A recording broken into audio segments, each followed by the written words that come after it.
Maharashtra सरकाराकडून ISKCON मंदिराला किंवा ISKCON संस्थेला खूप आर्थिक मदत दिली जाते, जमिनी दिल्या जातात.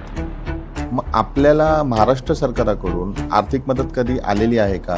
मी 1987 पासून मागतो आहे आणि मुख्यमंत्र्यांच्या आलेल्या 5 मुख्यमंत्र्यांना आतापर्यंत मी दिलेले आहेत.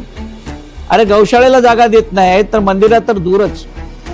हरे कृष्ण हरे कृष्ण हरे कृष्ण हरे कृष्ण करणारा नित्य चालतो, नाच चालतो, भजनाच्या द्वारे नाच चालतो, पण नाच चालतो.